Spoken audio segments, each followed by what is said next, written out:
ALGS news in full effect. This one's going to be a little bit of a shorter video, but we do actually got some pretty big news, including Nocturnal being banned for 72 hours. What's going on with NRG's leader over there? And also an update to the POI draft and how it's going to be working. This is actually a good quality of life change, and we've got a new tournament on the rise, and the people that will be competing in this will actually be quite the conversation. So let's dive into it. First, we want to make mention Nocturnal, if you guys could not tell already, 72-hour ban, and we've already been covering this for the last like year and a half or so, 2 years on our main channel. Link down below to all my socials. If you haven't checked out the main channel, of course you're missing out, but there have always been wrongful bans, always been bans for people who are named like there was a guy that we covered whose legitimate legal name was Andrew Tate, and he made his gamer tag and it's always been Andrew Tate.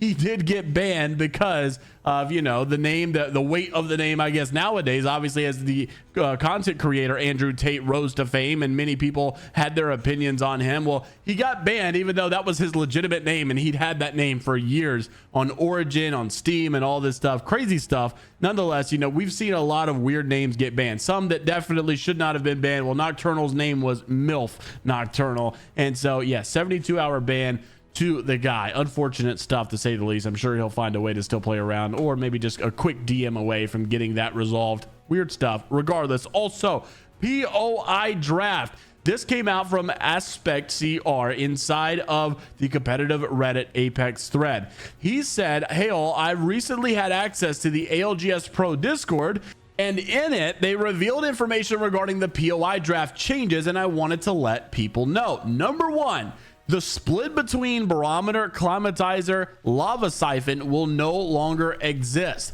The issue with teams egoing POIs goes against the idea of the POI draft, so their split will be removed." And just in case you're not sure what they're referring to, obviously, as you can tell, climatizer was not called climatizer. It was climatizer west and east. And then you also had the same thing for siphon. It was siphon west, siphon east, and then the same for barometer over on Storm Point, split up into two different ones. So he says that you're not going to have that be the case anymore with barometer, climatizer, lava siphon, but did not specifically say anything about Skyhook, which I wouldn't really perceive because Skyhook is so freaking massive. It's such a big POI. But I do understand why they're doing this because, yeah, you are splitting. It still kind of feels like contesting. You're not getting a full POI. There's plenty of POIs to go around for what the ALGS has deemed a POI. It's not like we're just sitting on the brink of 20. Now there's 19. One team gets screwed. I still think that there's plenty to go around. Hopefully they also continue to improve this, but that was the number one change. Then you move on to number two, which is on Storm Point.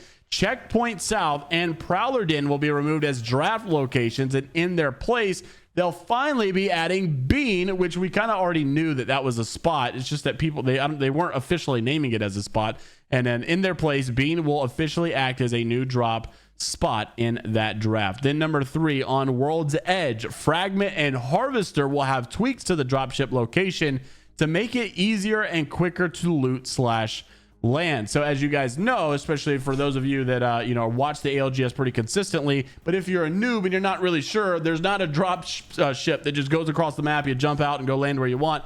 ALGS a little bit different. You get to pick your POI, and the respawn beacon ship basically comes in, drops you down, and you get to land pretty quickly. So they're updating where those drop ships are spawning so that it is more efficient to loot that POI. These changes are set to take place in season 23, November, before champs. So just note that this will actually have effect on the World Championship come January because it is going into effect before all of that. Many of the comments seem to be happy here. Good quality of life changes.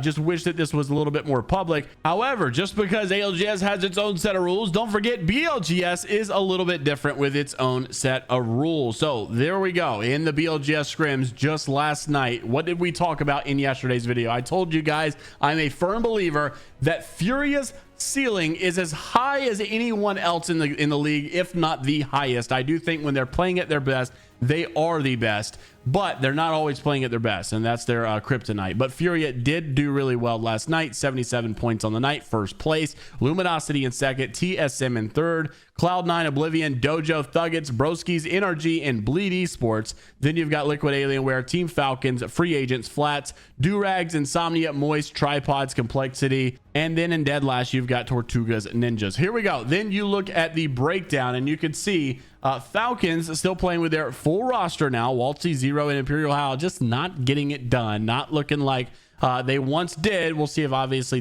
that's the big story of the hour, really, or of the month, of the year, is can Falcons get back to prime look? Can they get back to the Dark Zero TSM days where they were winning everything?